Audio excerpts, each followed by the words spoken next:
নমস্কার, news today India আপনাদের আরেকবার স্বাগত। আমি জব্বার আলী, আমার সঙ্গে রয়েছেন আমার সহপ্রতিনিধি রাজ সাহানি। অবশেষে দীর্ঘ প্রতীক্ষার অবসান। ঠিক জমি জটের জটলাতে কয়েক দশক আটকে থাকার পর তৈরি হয়েছিল বেঙ্গল টু বেঙ্গল বিকল্প রাস্তা। বিহারকে এড়িয়ে বেঙ্গল টু বেঙ্গল উত্তর দিনাজপুর জেলার সদর শহর রায়গঞ্জে যাওয়ার শর্টকাট রাস্তা হচ্ছে এই বেঙ্গল টু বেঙ্গল রোড, যার বেশিরভাগ অংশের কাজ সময় মতো হয়ে গেলেও প্রায় 10 বছরেরও বেশি সময় রাস্তার একদম যে সম্মুখ ভাগ, অর্থাৎ যে রাস্তা হচ্ছে ধনতলা বাইপাস বলে পরিচিত, যা 31 নম্বর জাতীয় সড়কের সঙ্গে গিয়ে যুক্ত হয়, সেই জায়গায় জমি জট থাকার কারণে কিন্তু রাস্তার কাজ অসমাপ্ত হয়ে পড়েছিল। প্রায় 1 কিলোমিটারেরও বেশি রাস্তা কিন্তু অসমাপ্ত হয়েছিল। এই মুহূর্তে আমরা সেই বাইপাসেই দাঁড়িয়ে আছি, যা জনগণের মধ্যে একটা খুশির ছোঁয়া জাগিয়ে তুলেছে। কারণ যারা কাচনা বা তার পার্শ্ববর্তী নন্দঝাড়, পামল বা তারপরে ঠিকরিবাড়ি, অন্যান্য যে জায়গাগুলো রয়েছে সেই জায়গায় যেতে চাইতেন, তাদেরকে কিন্তু ঘুর পথে মুদিখানা ধনতলা হয়ে অন্যান্য বিকল্প রাস্তা দিয়ে তাদেরকে আবার এই বেঙ্গল টু বেঙ্গল রাস্তায় উঠতে হতো, এবং এর ফলে এলাকার জনগণকে নিত্য নৈমিত্তিক বিভিন্ন সমস্যার সম্মুখীন হতে হতো। পাশাপাশি যে জায়গাটায় আমরা দাঁড়িয়ে আছি, ভাবতেও অবাক লাগবে, একটি প্রতিবেদন আমরা করেছিলাম, এখানে কিন্তু প্রায় 1 মাথা মানুষের সমান গর্ত ছিল, এবং বিকল্প পথ হিসেবে বড় গাড়ি থেকে ছোট গাড়ি যারা এই পথে আসতো তাদেরকে এই গর্ত দিয়েই যেতে হতো। এই মুহূর্তে কিন্তু পরিস্থিতির সম্পূর্ণ পরিবর্তন। একদিকে ট্রাফিক বিভাগের কর্মীরা যেমন এখানে ট্রাফিক নিয়ন্ত্রণ করছেন, কারণ এই রাস্তা হচ্ছে মূল সড়কের সঙ্গে যোগাযোগ রক্ষা করছে, এবং পাশাপাশি আপনাদের জানিয়ে দিই যে এই জায়গাতে কিন্তু এখন এই রাস্তা দিয়ে কিন্তু রীতিমতো বেঙ্গল টু বেঙ্গলের যারা যাত্রী তারা কিন্তু এই পথ দিয়ে যাতায়াত করছেন। আমরা পথ চলতি মানুষের পাশাপাশি অন্যদের সঙ্গে কথা বলবো, দু একজনের সঙ্গে কথা বলে নেওয়ার চেষ্টা করবো। এই মুহূর্তে দেখতে পাচ্ছি আর একটি গাড়ি বেঙ্গল টু বেঙ্গল হয়ে আসছে। কি নাম আপনার? কোথায় বাড়ি? বিজুভিটা। আচ্ছা, বিজুভিটা। এই বেঙ্গল টু বেঙ্গল দিয়ে নিয়মিত যাতায়াত করতেন? হ্যাঁ। আজকে এই জায়গাটায় কিছুদিন আগে একটা গর্তও ছিল, এখন বেঙ্গল টু বেঙ্গলের মুখটা ক্লিয়ার হয়েছে, কতটা খুশি আপনি? খুব ভালো খুশি। ভালো লাগছে? হ্যাঁ, ভালো। ধন্যবাদ। ঠিক ঠিক। কি বলবেন? কিছু বলবেন? কিছু বলবেন? হ্যাঁ, কিছু বলবেন? কথা কম বলেন, যান। আমরা কিন্তু আরেকজনের সঙ্গে কথা বলে নেওয়ার চেষ্টা করবো। কি নাম আপনার? কোথা থেকে যাচ্ছেন, কোথায়? এখানে লোকাল গাড়ি। লোকাল গাড়ি। বলছি, এই বেঙ্গল টু বেঙ্গলের মুখটা অনেকদিন খারাপ অবস্থায় ছিল, প্রায় 10 বছর। আজকে এই মুহূর্তে আবার এখানে সুন্দর রাস্তা তৈরি হচ্ছে, যাচ্ছেন, কেমন লাগছেন? এলাকাবাসী হিসাবে কতটা খুশি? ভালো লাগছে দাদা, তারা ওরা ঠিক, ধন্যবাদ। আমরা কিন্তু একটু এগিয়ে যাওয়ার চেষ্টা করব এবং অবশ্যই দেখানোর চেষ্টা করব এই রাস্তা, যে রাস্তা কিন্তু দীর্ঘদিন একটা গর্তের মতো সামিল হয়েছিল, প্রায় 1 কিলোমিটার রাস্তা, সেই রাস্তা কিন্তু তৈরি হয়ে গেছে। পাশাপাশি স্থানীয় জনগণ থেকে যুবক এবং সামনেও কিছু হচ্ছে প্রতিষ্ঠান রয়েছে, তাদের জন্য কিন্তু যথেষ্ট সুবিধার বিষয় হয়েছে। আমরা সেই দিকটাই দেখানোর চেষ্টা করব। বেঙ্গল টু বেঙ্গল যে রাস্তা, যা হচ্ছে 31 নম্বর জাতীয় সড়ক থেকে একটু এগিয়ে আসে, সেই বিষয়টা কিন্তু আপনাদের দেখানোর চেষ্টা করব। এবং রায়গঞ্জ থেকে শিলিগুড়ি যাওয়ার যে বেঙ্গল টু বেঙ্গল রাস্তা, সেই রাস্তার সংযোগস্থলে কিন্তু আমরা দাঁড়িয়ে আছি। আপনারা দেখতে পাচ্ছেন, যারা বেঙ্গল টু বেঙ্গল যাতায়াত করেন তারা কিন্তু এই রাস্তা দিয়ে নিয়মিত যাতায়াত করেন, এবং ছোট গাড়ি বড় গাড়ি সমস্ত ধরনের গাড়ি কিন্তু চলছে। আমরা একটু এগিয়ে যাওয়ার চেষ্টা করব।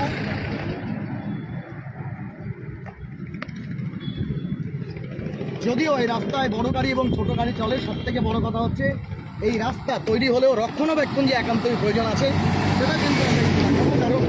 কারণ পাশাপাশি রোডের দুপাশে যে ফুটপাথ তৈরি করা হয়েছে বেশ কিছুদিন আগে বৃষ্টি হওয়ার কারণে, তার কিছুটা অংশও কিন্তু নষ্ট হয়েছে বা ধসে গিয়েছে। স্বাভাবিকভাবেই আমরা কিন্তু অনুরোধ করব, যারা এই রোড তৈরি এবং সে সঙ্গে তদারকির দায়িত্বে আছেন, তারা কিন্তু অবশ্যই এই বিষয়টি মাথায় রাখবেন। এর পাশাপাশি রোডের যে স্পার বা যে বাঁধ অর্থাৎ যে ফুটপাথ আছে, সেখানে সেটার কিন্তু রক্ষণাবেক্ষণ ধীরে ধীরে কিন্তু সেই বিষয়টা আপনাদের কাছে স্পষ্ট করব, আপনাদের জানিয়ে দিই। বেঙ্গল টু বেঙ্গল যে বিষয় রয়েছে, সেই রোড কিন্তু প্রায় তৈরি হয়ে গেছে এবং গাড়ি যাতায়াত করছে। ছোটখাটো প্রতিষ্ঠান যারা আছে, সেখানেও কিন্তু যুবক যুবতী যারা আছেন তারাও কিন্তু এখানে রয়েছেন, তাদের সঙ্গে কথা বলবো। কি নাম আপনার? যে কোনো একজন। কোথায় বাড়ি? আমার বাড়ি পতনপুর ইসলামপুর। আচ্ছা, এখানে কোথায় এসছো? আমি নার্সিংহোম থাকি, লাইফের এই নার্সিংহোম। আচ্ছা, এই যে বেঙ্গল টু বেঙ্গল রাস্তা এইটুকু প্রায় ভাঙা ছিল, আপনাদের নার্সিংহোম সেখানে যেতেও লোকের অসুবিধা হতো, রাস্তা তৈরি হয়ে গেছে, কতটা এখন খুশি? অনেক অনেক অনেক খুশি, লোকগুলা যাওয়া আসা করে, এখন অনেক গাড়ি যায় আসে। এখন তো আমাদের পেছনে বাড়ে গেছে আগে থেকে, রোড অনেক ভালো আছে। আচ্ছা আচ্ছা, এখন সব আগে থেকে অনেক অনেক সুখী আছে। আপনি এখানকার যে নার্সিংহোম আছে সেই নার্সিংহোমের কর্মচারী? হ্যাঁ, আমি ইসলামপুর থেকে যান? ওটি স্টাফ।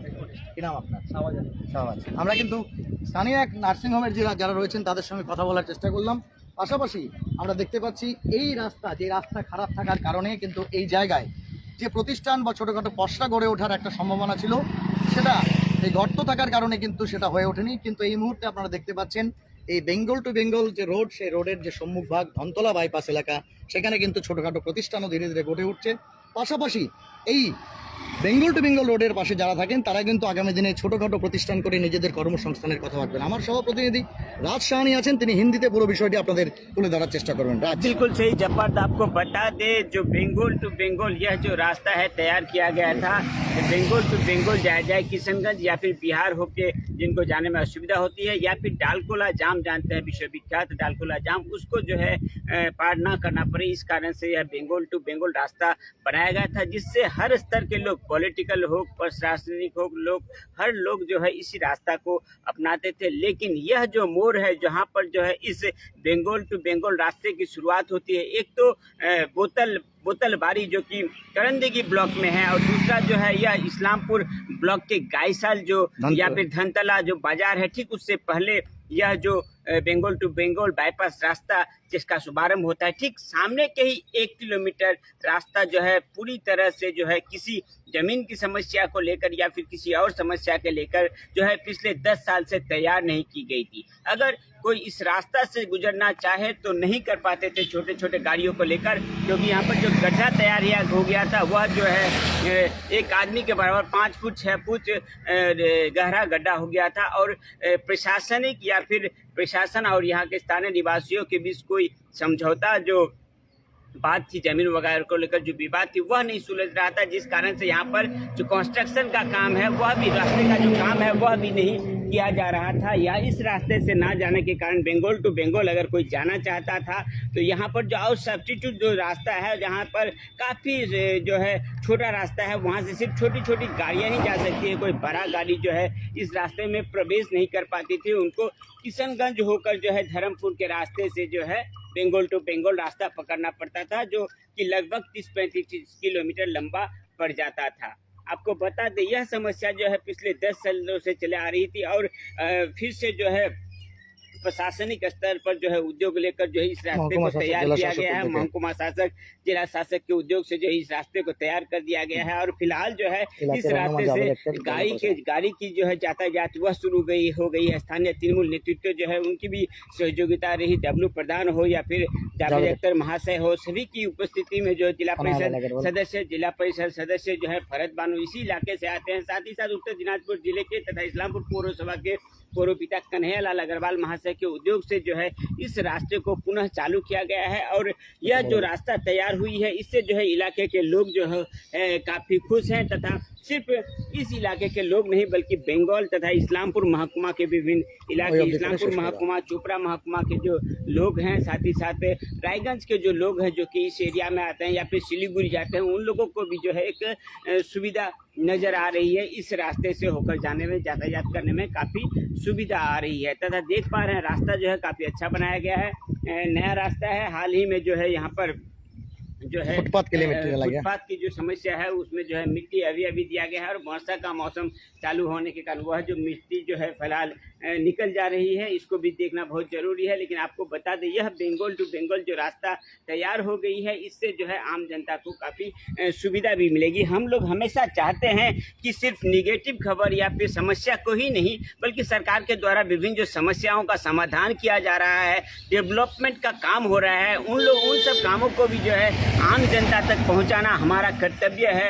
आम जनता तक जो है उनको जो जानकारी मिले, यह हमारा कर्तव्य। इलाके के और एक निवासी हैं, उससे बात करना चाहेंगे। काफ़ी समय के बाद इस रास्ते को पुनः चालू किया गया, तैयार किया गया, उसके बाद अभी जो है गाड़ी यातायात कर रही है।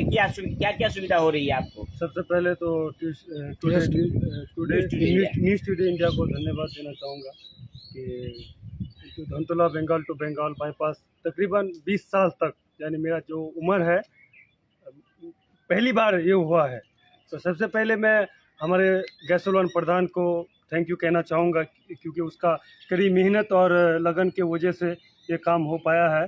और जो हमारे एमएलए हैं जनाब अब्दुल करीम चौधरी साहब, उनको भी थैंक्स फुली जनाऊँगा, क्योंकि उनके वजह से रायगंज से लेके, यानी इस बात को लेके जो ज़मीन का एक मुद्दा था, बहुत बड़ा मुद्दा था, तो इस चीज़ को हैंडल करने के लिए जो हमारे पॉलिटिकल जो पार्टी हैं वो बहुत मदद किया है इन लोगों के लिए, धनतोला वासियों के लिए।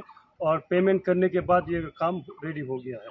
और साथ ही साथ हम यहाँ पे काम होने के बाद इस रोड में तकरीबन जो लोग एक दुकान करके खा भी सकते हैं, यानी इस चीज़ को बिल्कुल ये एक जो अनएम्प्लॉयड था वो अभी रोजगार में बदल गया है। इस रोड छोटा मोटा दुकान लगा करके अपना रोजगार कर सकते हैं। बिल्कुल सही। जैसा क्या नाम है आपका? नाम मोहम्मद मेराज आलम, सोशल एक्टिविस्ट। बिल्कुल सही। जब बात आपको एग्जाम्पल देना चाहेंगे, किसी इलाके में डेवलपमेंट होने से उसमें वृद्धि कैसे होती है। 1 महीना ही नहीं हुआ है कि यह रास्ता तैयार हुआ है, और इस रास्ता के तैयार होने के बाद पास में यहीं पर जो है एक प्राइवेट नर्सिंग होम भी तैयार हो गया है। साथ ही साथ ठीक मेरे पीछे देखिए एक होटल भी तैयार हो गया है। तो इस तरह की जो डेवलपमेंट की काम होती है, इससे जो है इलाके में जो है धीरे धीरे जो है हर तरह का डेवलपमेंट होता है, बिजनेस में डेवलपमेंट होता है, आम जनता को जो है काफ़ी जो है सुविधा होती है। साथ ही साथ जैसा बता रहे थे एमएलए साहब की सहयोगिता से, यहाँ के जो स्थानीय प्रधान हैं सबीर अहमद साहब, उनके सहयोगिता से, जिला परिषद सदस्य जो फरहद बानू है, उनके रिप्रेजेंटेटिव जावेद अख्तर साहब के सहयोगिता से, इस्लामपुर पौरसभा के जो पौरपिता हैं कन्हैयालाल अग्रवाल महाशय हो, पास में ही जो हमारे ग्वालपुर के मंत्री साहब हैं, सभी की सहयोगिता से यहाँ पर जो जमीन की समस्या थी उसको जो है मिटाया गया। और इस तरह का डेवलपमेंट का काम जो है इलाके में जो है एक मैसेज के तौर पर जाता है कि 20 साल से भी अधिक लंबी यह समस्या का समाधान हुआ। प्रशासनिक स्तर पर जो है सच्ची भावना रहने के कारण तथा अच्छा उद्योग रहने के कारण हम लोग इसी कारण से जो है इस तरह की डेवलपमेंट की काम में जो है आप लोगों के सामने रखने की कोशिश कर रहे हैं। सिर्फ समाज की समस्याओं को आप लोगों के सामने उजागर करना ही कर्तव्य नहीं है। हम लोगों को समाज में जो अच्छे अच्छे काम हो रहे हैं उसको भी रखना हम लोग का कर्तव्य है। और क्या अपडेट है आपके पास? রাজ্যে বিষয়টা বলবো, তুমি যে বিষয়টা বলছিলে যে একটা সমস্যা ছিল, সেই সমস্যার কথা কিন্তু আমরা তুলে ধরার চেষ্টা করেছিলাম। একবার নয়, দুবার নয়, 3বার নয়। জমি জটের কারণে এই যে অসমাপ্ত কাজটা ছিল, একদম এন্ট্রান্স যেটা বলা চলে, যে কোনো রাস্তার এন্ট্রান্স এবং এক্সিটেই যদি সমস্যা থাকে তখন কিন্তু অনেক সমস্যা হয়। এই রাস্তার উপর দিয়ে বেঙ্গল টু বেঙ্গল করার ক্ষেত্রে রাজ্য সরকারের গুরুত্বপূর্ণ ভূমিকা যেমন আছে, প্রশাসনিক কর্তা যারা আছেন, এসডিও, বিডিও, ডিএম থেকে শুরু করে প্রত্যেকেরও যথেষ্ট ভূমিকা আছে। কারণ ইসলামপুরের যে হচ্ছে জিওগ্রাফিক্যাল একটা লোকেশন, সেই লোকেশনে যদি আমরা রায়গঞ্জ জেলা সদরে যেতে চাই, রায়গঞ্জ জেলা সদরে যেতে গেলে কিষানগঞ্জ অথবা ডালখোলার বিখ্যাত জ্যাম হয়ে যেতে হতো, যেটাকে অ্যাভয়েড করবার জন্যই বেঙ্গল টু বেঙ্গল রাস্তার পরিকল্পনা করা হয়। ধনতলা থেকে শুরু করে বিপরীত চক হয়ে শুরু করে সেই রাস্তা বোতলবাড়ি পর্যন্ত ওঠে। এবং এই রাস্তাতে কিন্তু শুরু থেকে শেষ পর্যন্ত যথেষ্ট ভালো মানের কাজ হয়েছিল, কিন্তু এই জায়গায় প্রায় 1 কিলোমিটার রাস্তা জমি জটের কারণে, ঠিক যেমনটা দেখলাম যে 10 বছর 15 বছর, কেউ বলছেন 20 বছর আটকে ছিল, সেই সমস্যার সমাধান কিন্তু হয়েছে। এবং এই যে রাস্তা, এই রাস্তার উপর দিয়ে আমরা চলছি, দেখতে পাচ্ছি পিডব্লিউডির পক্ষ থেকে রাস্তা তৈরি করা হয়েছে। এবং শুধু ছোট গাড়ি, বড় গাড়ি, বাইক নয়, বরং 10 চাকা গাড়ি পর্যন্ত যারা হচ্ছে রায়গঞ্জ জেলা সদরের ওদিক দিয়ে যাতায়াত করতে চান, মালদা থেকে চান, তারা বেঙ্গল টু বেঙ্গল রাস্তা কিন্তু ব্যবহার করছেন। এবং এর ফলে জনগণের মধ্যে একটা খুশির শহর রয়েছে। সব থেকে বড় কথা হচ্ছে এই বেঙ্গল টু বেঙ্গল রোড হয়ে যাওয়ার কারণে এই যে মফস্বল এলাকা ধনতলা, সেই ধনতলা বাজার এলাকার পার্শ্ববর্তী যে এলাকা রয়েছে, এখানে কিন্তু ছোট বড় অনেক প্রতিষ্ঠান, অনেক বেকার যুবক যুবতী যাদের এই বেঙ্গল টু বেঙ্গল বাইপাসের পাশে জায়গা রয়েছে, তারা কিন্তু ছোটোখাটো প্রতিষ্ঠান করে অন্ততপক্ষে স্বাবলম্বী হতে পারবেন। এটাই কিন্তু বিষয়। কারণ বর্তমান পরিস্থিতিতে রাজ্য তো বটেই, গোটা দেশের কাছে একটা সবথেকে বড় সমস্যা হচ্ছে আনএমপ্লয়মেন্ট। সেই আনএমপ্লয়মেন্টের বিকল্প অবশ্যই সরকারি চাকরি তো বটেই, কিন্তু তার পাশাপাশি আরেকটা বিষয় রয়েছে যে সেলফ ডিপেন্ডেন্ট যারা হতে চান, স্বনির্ভর যারা হতে চান, তাদের জন্য কিন্তু এই রাস্তাঘাট বা ডেভেলপমেন্ট হয়ে গেলে তাদের কাছে একটা অপরচুনিটি বা একটা দিক খুলে যায়। সেই বিষয়গুলোই হচ্ছে আমরা দেখানোর চেষ্টা করেছি। এবং এই জমি জটের ফলে আটকে থাকা 10 বছর বা 15 বছর একটা জায়গা আটকে থাকার পরে সেখানকার যে আর্থসামাজিক পরিকাঠামো সেটাও কিছুটা কমজোর হয়ে যায়। তুমি দেখতে পাচ্ছ ইতিমধ্যেই কিন্তু 1 মাস হয়েছে রাস্তা কমপ্লিট হওয়ার, ইতিমধ্যেই ছোটোখাটো দোকান থেকে শুরু করে ফার্নিচারের দোকান থেকে শুরু করে পেট্রোল পাম্প, অপরদিকে একটি বেসরকারি নার্সিংহোম ইত্যাদি কিন্তু তৈরি হয়েছে। এবং ওই নার্সিংহোমকে কেন্দ্র করে কিছুটা আগে যদি আমরা এগিয়ে যাই সেই জায়গাটায় কিন্তু আমরা দেখব যে অনেক ছোটোখাটো দোকান পসারও হয়ে গেছে। তাই এই বিষয়গুলো জনগণের কাছে তুলে ধরা উচিত। সমস্যা তো আমরা তুলবই, কিন্তু পাশাপাশি সমস্যার সমাধান হলে সেই সমস্যার সমাধানে কিন্তু আমরা জনগণের সামনে তুলে ধরার চেষ্টা করব। এভাবেই সমস্ত আপডেটগুলো পেতে জুড়ে থাকুন নিউজ টুডে ইন্ডিয়া। এতক্ষণ আমাদের সঙ্গে জুড়ে থাকার জন্য অনেক অনেক ধন্যবাদ। তবে এই খবরগুলো দেশ দশের ভালোর জন্য বেশি বেশি করে শেয়ার করবেন, এটাই আপনাদের কাছে আমাদের করজোরে অনুরোধ। কারণ আপনারাই আমাদের সবচেয়ে বড় শক্তি, সবচেয়ে বড় চালিকা শক্তি। কারণ আপনারা বেশি শেয়ার করলে বেশি জনগণের কাছে এই বিষয়গুলো পৌঁছায়। আমাদের চ্যানেলকে বেশি লাইক করলে আমরা আরও বেশি উৎসাহিত হই যে আপনাদের কাছে সব ধরনের খবর, পজিটিভ নেগেটিভ তো রয়েছে, সার্বিক যে সমস্যাগুলো হয়েছে সেগুলো তুলে ধরার চেষ্টা করি। সেটা জনগণের পাশাপাশি প্রশাসনিক কর্তাদের নজরে পড়লে তার সুষ্ঠু সমাধান হয়। জুড়ে থাকুন নিউজ টুডে ইন্ডিয়ায়। সহপ্রতিনিধি রাজ সাহানির সঙ্গে আমি জব্বার আলী, নিউজ টুডে ইন্ডিয়ার জন্য আমতলা বাইপাস থেকে।